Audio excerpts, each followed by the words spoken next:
Oh, yeah, here we go. It's the WWE Crown Jewel post show. We just watched Crown Jewel. Now we're going to talk about it. Let's go.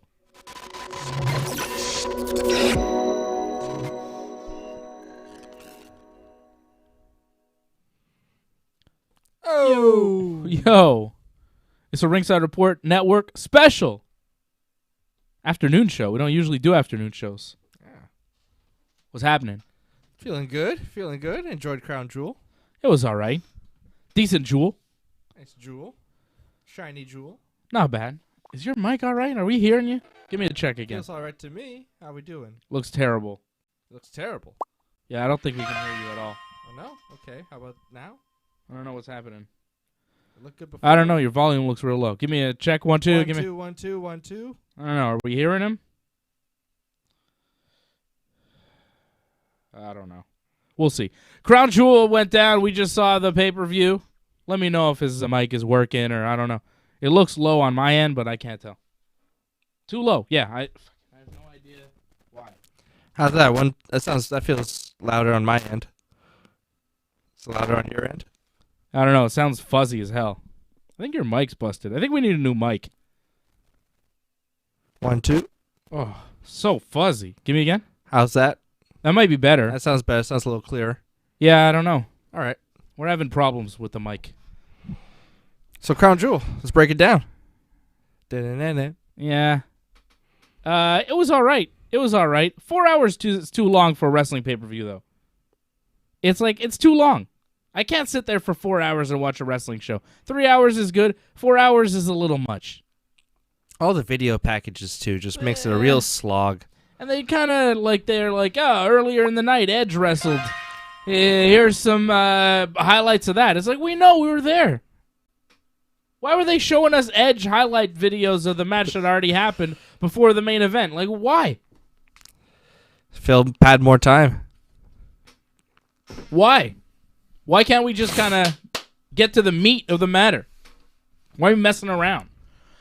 Good matches, though. Top to bottom. Good stuff. Good pay-per-view.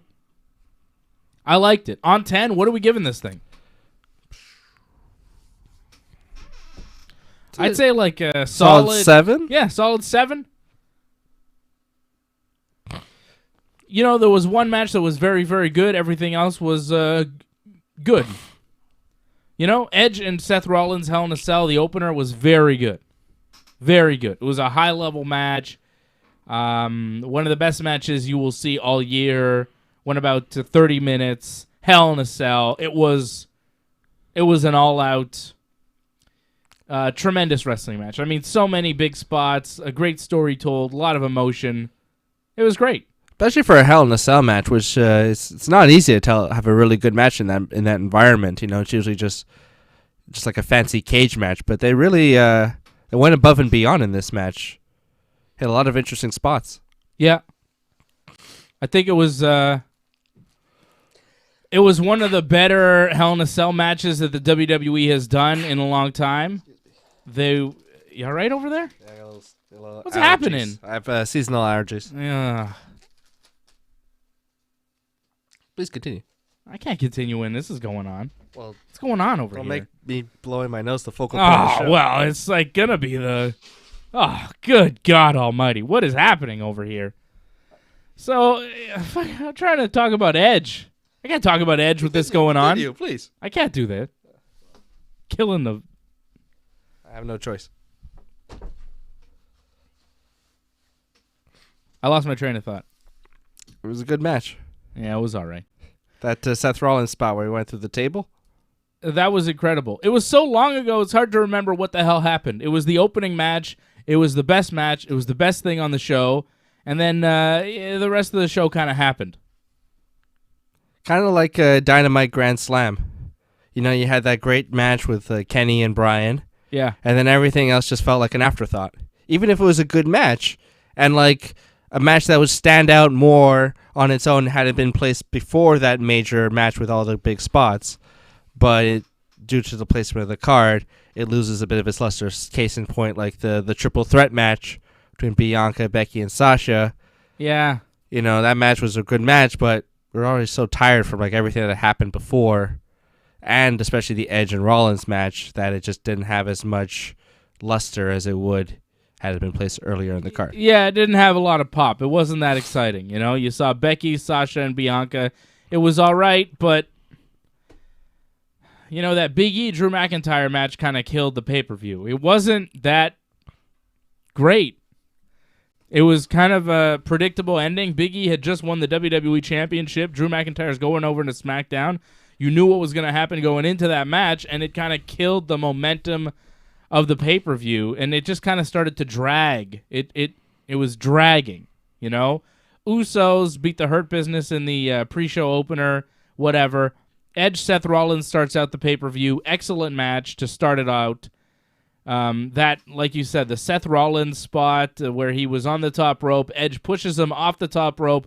He falls into the cage, bounces off the cage, goes through the table, on the floor. It was nuts. Shades of Mick Foley, that kind of spot. That Yeah. just kind of very real, doesn't look theatrical in any way, just real and raw and violent. It was a good spot. It was great stuff. That match was very, very good. That table spot was incredible. The whole match, they did so much. Edge took, you know, chairs and tables and ladders and all sorts of stuff. They brought out all the weapons. Tremendous match. Just everything. Seth hit Edge with the unprettier. Seth hit Edge with the pedigree, like hitting everything. This is one of the better Seth Rollins matches you'll ever see. A tremendous match from Edge. My favorite match in this series between Edge and Seth Rollins. And it has been a good series, but this is by far the best match. Incredible stuff, and it ends with... Oh, there you go. It ends with Edge hitting the curb stomp on a steel chair onto Seth Rollins. And that's how Edge gets the win. Harold Schneider dropping a super chat. Thank you, Harold. He said he was working. Couldn't watch, just tuning in to catch the post show. Well, we will give you the results for sure over there here. So Edge opens up the pay-per-view with the win. Curb stomp on Seth. Edge, I think, wins the series. I think we're done with Edge and Seth now, although they're both on Raw, so who knows? We could continue this feud. I'd like it to end. A very good match there. Match of the night by far. Easily. Yeah, nothing else compares. And that's kind of the problem with this pay-per-view. Like, it started out so good, and then, you know, the rest of it was all right. Yeah, Goldberg had a decent match. Yeah, it was pretty good. Yeah. Like, for a Goldberg match, Yeah. it was pretty good. Goldberg, like, took a really nice chop block from Bobby Lashley, kind of bumped over him. He did a couple nice things. He hit the jackhammer on Bobby Lashley, and, like, it didn't look like he was going to fall down at any point during the move. You know, he seemed to have him up there solidly and planted him down pretty well. The finish was pretty nice there in the Goldberg-Lashley match. Goldberg spears Bobby Lashley off the side of the stage. They go through tables and padding and stuff, and then Goldberg pins Lashley there because it was a Falls Count Anywhere match. It was actually pretty good. It was one of the better Bill Goldberg matches you'll ever see. Yeah, that table spot at the end, the dive off the stage. Yeah, but the thing is, heavy. even a Goldberg match that's really, really good is still not like a match of the year candidate. You know what I'm saying? Like, this was a big pay-per-view, but the only thing that was really blow you away, match of the year type of thing was Edge and Seth Rollins, and then you followed up with the rest of the pay-per-view that was good, had some moments for sure. Xavier Woods winning King of the Ring, that was incredible. The women's triple threat was really good. You know, Brock Lesnar, it's always cool to see him, but everything paled in comparison to that Edge and Seth match, which is, you know, just a testament to how good that match was. Just the rest of the stuff on this card, it was kind of hit or miss. It was, you know, it was fine. Some of the matches, like we had Mansoor and Mustafa Ali as the second match on the card. The crowd definitely into it. Mansoor being the hometown guy. Mansoor gets the win, hits a jumping neck breaker. It was a good match. It was a good match between Mustafa and Mansoor. Like, it was solid. Nothing wrong. Nothing to complain about. But if you saw that match on Raw, it wouldn't have been out of place. No. It would have been like, oh, yeah, a Raw match. Nice blow-off match. Yeah, good Raw match. But the crowd made up for it. I guess so. And then you had the post-match thing Oh, yeah.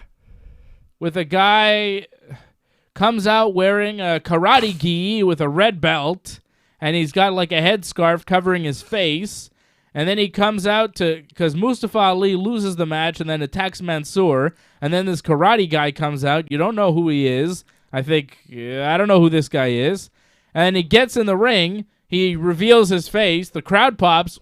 We have no idea who he is. Turns out his name is Tariq Hamdi, and he was a silver medalist in the Olympics for Saudi Arabia in karate. So he's a karate guy. He won a silver in the past Olympics that just happened for Saudi Arabia. So they knew who he was. He wound up kicking Mustafa Ali in the head and kind of celebrating there with Mansoor. The crowd loved it. The crowd loved Tariq Hamdi, and that was fine for the local crowd. But for me, watching at home, I'm like, who is this guy? Yeah. I don't know who this guy Michael is. Cole said something of like, oh, you should know who this is. They were like, no, we don't. The crowd knew, though, so that was Yeah. good for them. And eventually they told us. And it made sense. I thought it was like a new wrestler. Yeah, he's not, right? Have they signed him? Is he like They a very signee? well could. I don't think so. I If think they he was signed just there. Gable Steveson, they could sign. Yeah, I think he was just there for Yeah. the Saudi crowd to kind of give them a nice little pop. Like, that match was fine, Mustafa and Mansoor, but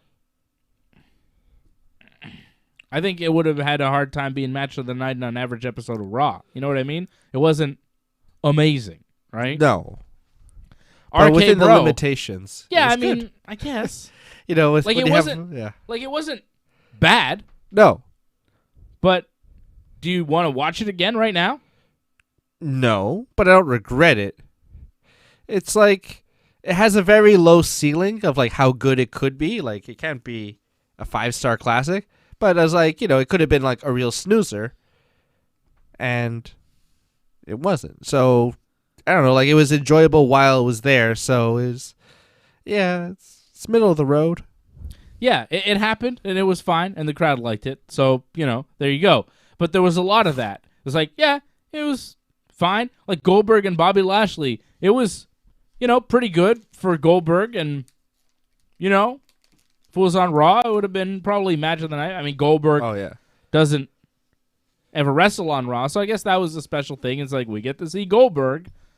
But for me, not a huge fan of Goldberg. It didn't do a lot for me. Then you had RK Bro against AJ Styles and Omos, and that again felt like a Raw match. Very much a Raw match. The only thing that didn't feel like a Raw match about that was Matt Riddle coming out riding a camel to the ring. Those poor camels. Yeah, the camels were like right next to the pyro. They can't And the like fire. They were required to stay still. I don't know how they did that. Camels are tough, man. They don't give a shit. So loud noises, heat, those kinds of things, they might not be used to it. I don't know. Didn't feel humane to me. But it is in Saudi Arabia after all. Camels aren't worried about you. All right? I don't know. I don't know what the deal is with the camels. They were there. They seemed fine, but maybe they were terrified on the inside. You couldn't really tell. Riddle was riding one to the ring. I guess you're allowed to do that. I don't know. I don't know what the deal is with camels. He's having a hell of a time. He seemed to be having a good time. RK Bro wound up beating AJ Styles and Omos after Randy hit the RKO on AJ, and Riddle came in, hit the floating bro on AJ, and pinned him. And then they retained the Raw Tag Team titles. Like, that was not special. Like, a lot of this pay-per-view was just not that special. It was good. We had some good moments, but there was a lot of filler, which made it too long. Like, we didn't need to see RK Bro against AJ and Omos. Could have scrapped that altogether. Easily. It was unnecessary. Zelina Vega beat Doudrop. That wasn't too long. That was very short. It went about 5 minutes, and Zelina Vega becomes the first ever winner of the Queen's Crown tournament. Whatever that entails. I mean, it's a new gimmick for Zelina, and I think it'll give her something. She re-signed with the WWE. There was a whole deal when she got fired, and then she came back. She had lost a ton of matches, leading up to this, basically leading up to the Queen's Crown tournament where she started turning it around and winning matches. Now she's the Queen of the Ring or the Queen Crown or whatever. Why can't she be Queen of the Ring? Why is it King of the Ring and Queen's Crown? I don't know. The King of the Ring gets a crown too. And they'll both be called King and Queen, I suppose, and have kind of a royal gimmick. I think Zelina's going to do a little bit of a royal gimmick. Xavier Woods is for sure. For sure. I think it's a little bit of a refresh for Zelina Vega, but that match itself was like her and Doudrop. There wasn't much to it. It was nothing. It was nothing. It was a 5-minute, okay, let's get out of here. The crowd wasn't into it. Zelina and Doudrop wearing like long sleeves, long pants, T-shirts over top. Like they made sure to be very, very covered up there in Saudi Arabia. I noticed the men refs, they could wear short sleeve ref shirts, but the woman ref, she had to wear like a long sleeve underneath her ref shirt. Can't see the forearms of the women in Saudi Arabia. That's a new one for me. Like forearms. It's kind of old timey, isn't it? Like, you know. Yeah. Oh, she's showing ankle. Yeah, exactly. Oh my goodness. It's like Grandpa Simpson rules over there. What's going on? Is this a whole country full of Mr. Burnses? What's the deal? It's kind of what it is, isn't it? It's like a whole country full of Mr. Burns. Kind of, yeah. Fucking Saudi the hounds Arabia. get released fairly often. Oh, they release them hounds. And they're human hounds. And they carry hatchets. And they chop you up into a million pieces. Yeah. Just got dark. The show just got really dark. Excellent. Fuck.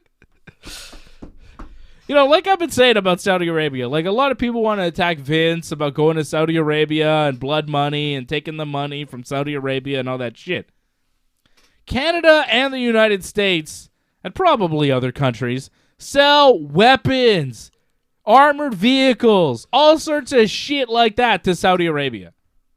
And purchase oil from them. For billions of dollars. You know, like, Vince gives them a wrestling show for like a few $100 million.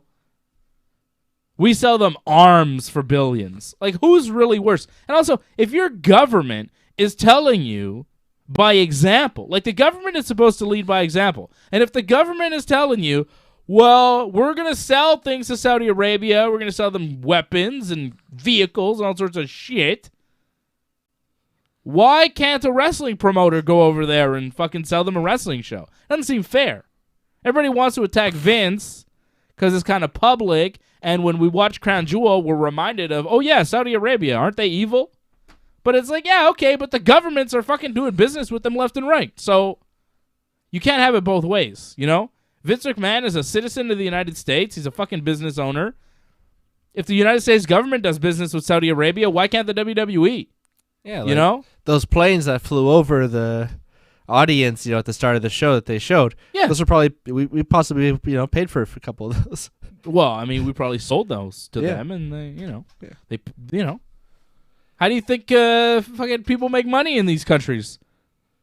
Our country. It's a military-industrial complex. You got to sell arms to people, right? Saudi Arabians love arms. Sell them arms.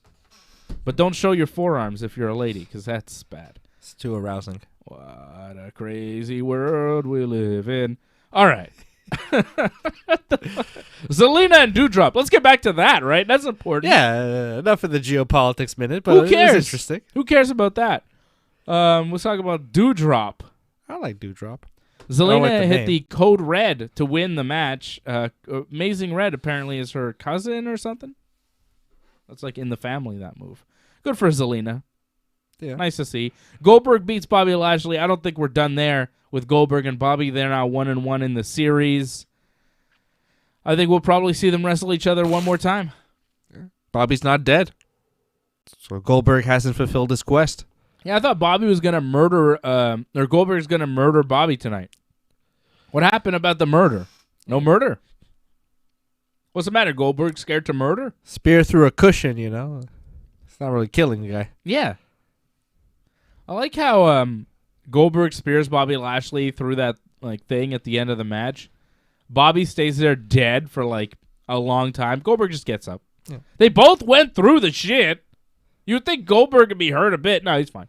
Gets up, he's fine. I think he lost the limp, too, that he was carrying during the match. Yeah, he stopped selling that. Yeah, he was limping during the match. After the match, he's walking around all fine. What happened? He's wearing a brace. Doesn't matter. Good old Bill Goldberg and his classic ring psychology. Yeah. It was, a better Goldberg match than you usually see. It was Bobby Lashley beating up on Goldberg for a while, and then Goldberg fighting back, and they fought around the ring, and then they went to the stage. Bobby was kind of walking away, and then he called out Shelton and Cedric, and Shelton and Cedric came after Goldberg with kendo sticks, but Goldberg beat them up, and then it was Goldberg and Bobby kind of squaring off on the stage with kendo sticks, and Goldberg took advantage, and that led to the finish. A lot of Bobby Lashley going over there at the beginning of the match, and then just Goldberg at the end made his comeback. I think Bobby getting over, I think, is what made the match so good. Because it's nice to see Goldberg take a beating. You used to see Goldberg, just the match, the bell rings, and he immediately hits his spear and goes into his jackhammer, and his match is over. So it's nice to see him take some heat. Nice to take a little beating. Those chair shots look pretty rough. Yeah, I like seeing Goldberg get beat up. Yeah. It's cathartic. Yeah, it's not bad. But, yeah, I don't need to see him. Yeah. It's like, all right, Goldberg, gonna do this thing again. It was all right, I guess. The fans seem to like him. It's all they got left.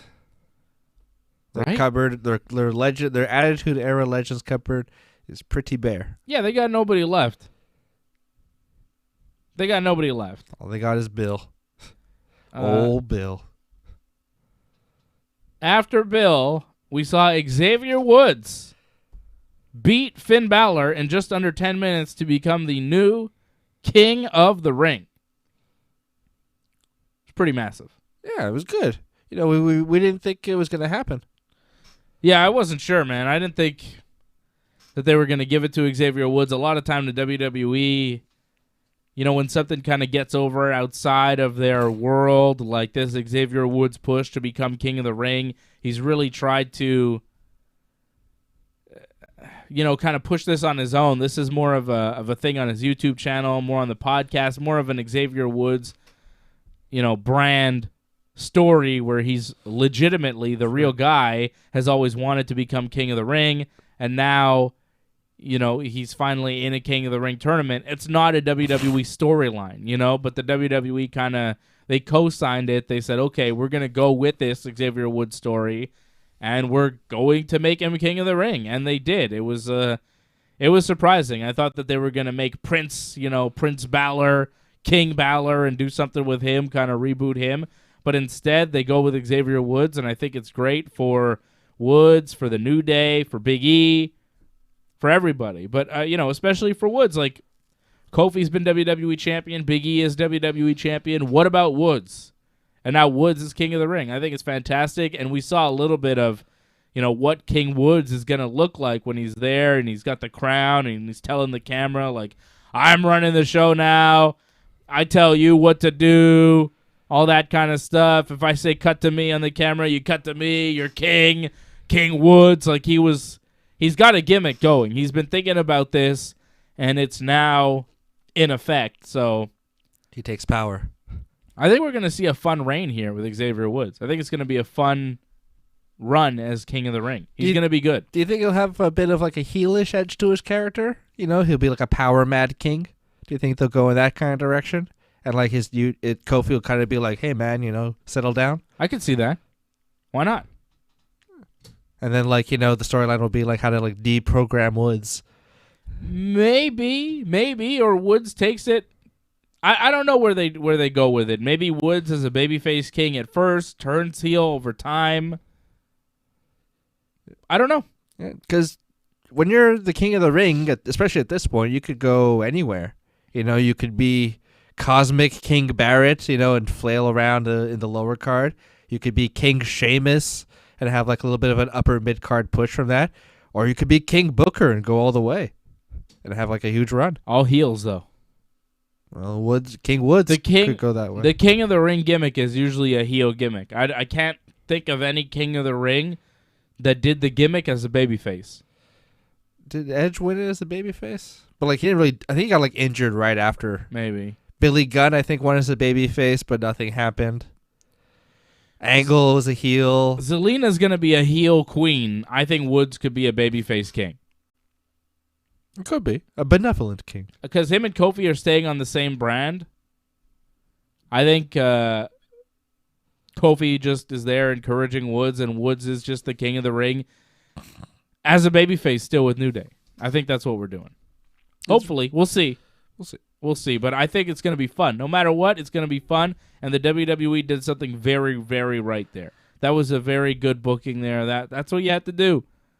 Because Xavier Woods is going to make something of this King of the Ring thing. I don't know if Finn Balor really cares about being King of the Ring. It would have been cool for him, whatever, but it doesn't mean to Finn what it means to Woods. So it's good that Woods gets it, and now we get to see what he does with it. Big E, WWE Champion, beats Drew McIntyre. The match was fine.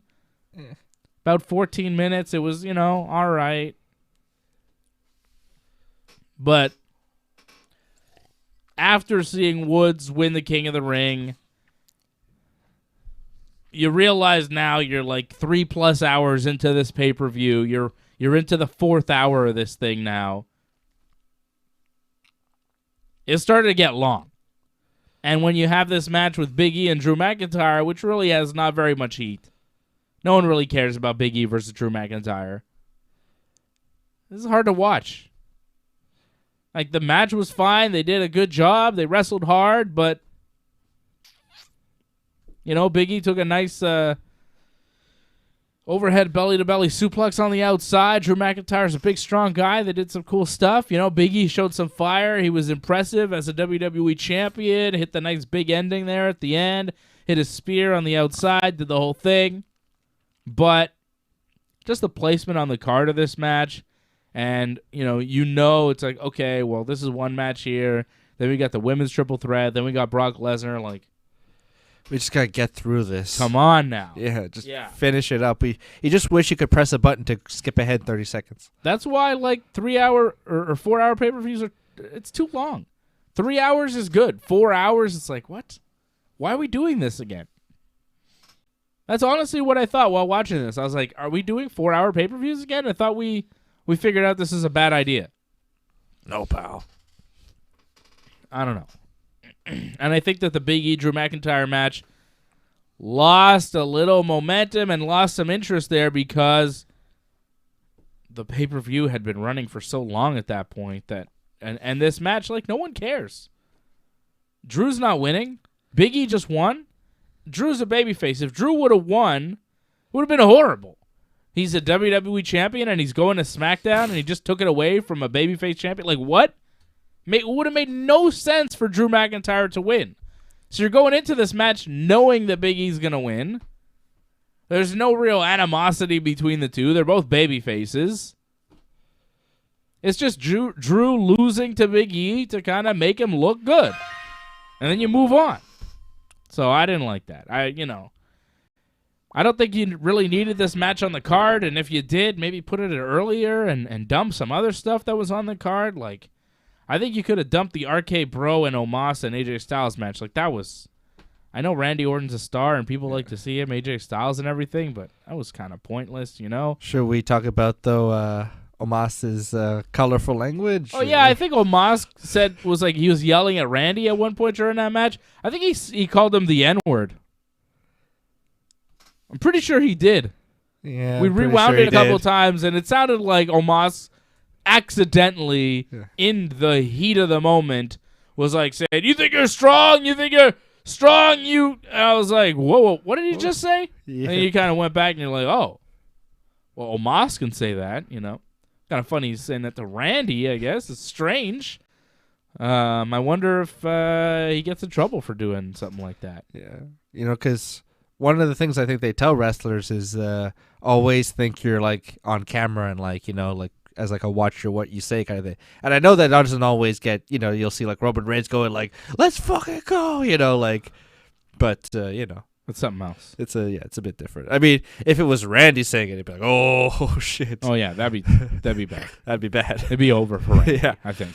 But I'm not saying it. Maybe he might get a bit of hey, we heard you say something. Watch it next time, pal. He can get away with it. Yeah, I don't have to stand up to Omos and be angry with him. Yeah, he's a pretty large man. But I'm pretty sure he said that to Randy this afternoon, which was kind of funny. Yeah, something different. Yeah, not something you see every day. Definitely one for Botchamania. Somebody calling Randy the N-word. Like, what? Pardon me? Omos? And then we had Becky Lynch beating Sasha Banks and Bianca Belair. Match was good. Triple threat match, you know. I don't like the costumes. The T-shirts and the, you know, I know it's Saudi Arabia and they have to kind of dress with the T-shirt and the pants. It's just, I feel like it takes away from the match. It makes you, it doesn't feel like a wrestling match. No. It feels like a practice. Like they're doing like a, or like they're contestants on like a Nickelodeon game show, you know, just those big loud T-shirts with like a name tag, and they're about to get slimed. They just don't look like they're wrestling, you know. Like I know they're having a wrestling match, but just the way they're dressed, it's not wrestling gear, and it just looks weird. And Bianca seemed kind of tired there at the end. She's having trouble like hitting some spots there, some suplexes. Yeah. Bianca looked definitely tired and kind of sloppy by the end of it. She did hit that one amazing one-arm gorilla press on Sasha Banks, which was kind of crazy, holding Sasha Banks up above her head with one arm. And doing a little pose, too, afterward, like with her doing a little, like, you know. Didn't look hard for her. It was pretty impressive. She's very impressive, but I think maybe she got tired. Becky, I mean, it was a lot. It was a big match. There was a lot going on. Becky winds up winning using the ropes with a roll-up on Sasha Banks to retain the title. A little cheating to win there. Becky retains the SmackDown Women's title. She's going over to Raw.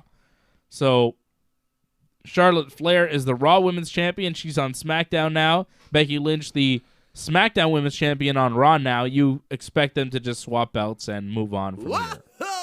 Ooh. Thank you, Derek. You think they'll have a match at Survivor Series? You know? Some kind of brand supremacy thing? Becky and Charlotte? Probably. You know? The Cena Randy. Yeah. I could see that happening. Antoinette says, not as great as it could have been. Best match was Edge and Rollins. Yeah, I think, you know. Thank you, Antoinette. Spooky. Yeah, Halloween season. Yeah, I think, you know, a 7 on 10, because it was fine. It was good. Edge and Seth was very, very good, and the rest of the pay-per-view was, like, you know, decent. Most of the matches felt like they could have just been on Raw, you know, not a lot of matches that you really need to see again. Even the main event, Roman Reigns and Brock Lesnar, it was not great. Kind of lackluster. I did not like that match. Lesnar seemed a little blown up, too. He was very red in the face. He hasn't wrestled in like 2 years, and they didn't do much. No. F5s a couple times. You know, Roman hit like 30 Superman punches. Usos came in, interfered. You know, they did the Paul Heyman thing, so the ref got bumped. Brock goes to hit an F5 on Roman Reigns. Roman's legs hit the ref. Ref bumps. Brock hits the F5, pins Roman. There's nobody there. 1, 2, 3, 4, 5. Doesn't matter. There's no ref. At a certain point, Brock and Roman are both down. Paul Heyman is outside looking distraught, takes the Universal title, and he wants to slide it into one of the guys, and slides it right between Brock and Roman and says, you know what to do. You know what to do with the belt, you know?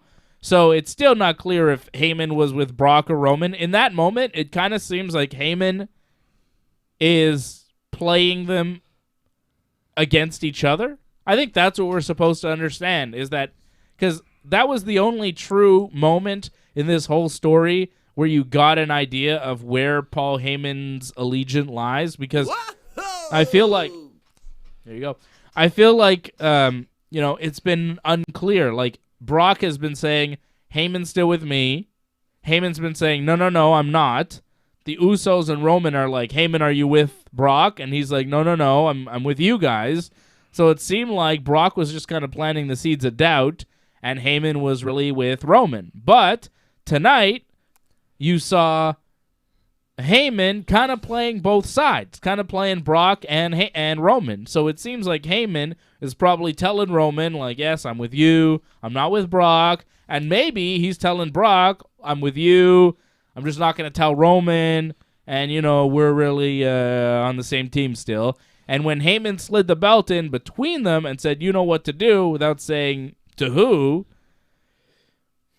it seemed like he's kind of playing both sides of the fence, which makes sense because, Roman and Brock, two guys you want to hitch your wagon to if you're Paul Heyman in the WWE. So, yeah. Yeah, just playing both sides, see who comes out, and then he'll attach himself to that person, but then you'll see if that person trusts him. It also drags it out a little bit further, so you don't know exactly who Heyman decides to back, but who cares? I think he's going to back whoever wins. I guess so, yeah. Is that's how it goes Survivor down. Series? Roman Brock 2? No, Roman Big E, it's Survivor Series. Oh, yeah, like a Battle of the Brands. Roman Brock 2 might have to wait till the January 1st pay-per-view. They're doing a pay-per-view on January 1st, some sort of... The New Day? Or it's something like the something day, the big day, the... Day 1? Day 1, yeah. Day 1-ish? Exactly. I don't know. But, I think Brock, Roman... we see again, I guess. I don't know what the end game is there. Just to hold Roman over till Mania? I mean, Roman did win. He pinned Brock. I mean, there was a lot of shenanigans there at the end. The Usos come out. They hit a double super kick on Brock. The ref is down still at this point. Usos hit the double super kick on Brock. Roman hits Brock with the belt after that, and then he hits him with the spear, and then another ref comes down, 1, 2, 3, Roman retains. So, Roman won. There was a lot of kind of nonsense in there, a lot of, I guess you could say Brock Lesnar has a reason to demand a rematch, but... doesn't feel like Brock Lesnar's not the type of wrestler to want to do that. He's just like, fine, I'll come back at Mania. Or whatever, Roman. Yeah. I can Next beat time you pay me. I can beat you, Roman, and I will beat you, and da-da-da, Yeah, and then Edge or someone else is challenging Roman on SmackDown. No, Edge is on Raw now. That's right. Brock's a free agent. He can go wherever he wants. I don't know where he's going to go. I could see him wrestling Roman again at that New Year's Day pay-per-view, but I don't really need to see it. I think Roman would go over again. Roman would win again. So why? The thing is that if you put Brock Lesnar up against somebody else, you kind of have to put that person over Brock. Like if you put Brock up against Big E, yeah, you can't squash Big E just to keep Brock strong. Or no, probably no. I think Big E would probably win. Brock and Drew, for some reason, start feuding. Brock could beat Drew McIntyre. Yeah, but I don't think that's gonna happen. Brock and Drew doesn't really make sense. I think Brock's a babyface right now. Maybe Brock and Bobby we finally get at some point. After Bobby gets done with Goldberg, maybe we see Brock and Bobby. Maybe. Yeah. Throw in the Hurt Business in there as more bodies for Brock to toss around. It's not. It's not fresh. It's not that appealing, right? Like, what's the best match you could possibly do for Brock Lesnar right now in WWE? Omos. Just for the attraction. Yeah, but that's shit, man. You know what I mean? Like, what's legitimately the best Brock Lesnar match you could come up with right now? Against like a fresh opponent? Against somebody that's in the WWE currently on a main roster. That makes sense. Like, there's nothing that makes sense. They haven't pushed anybody to a level that's a threat to Brock. And all the people that are kind of up there have either A, already wrestled him, or B, who gives a fuck about them wrestling him? Yeah.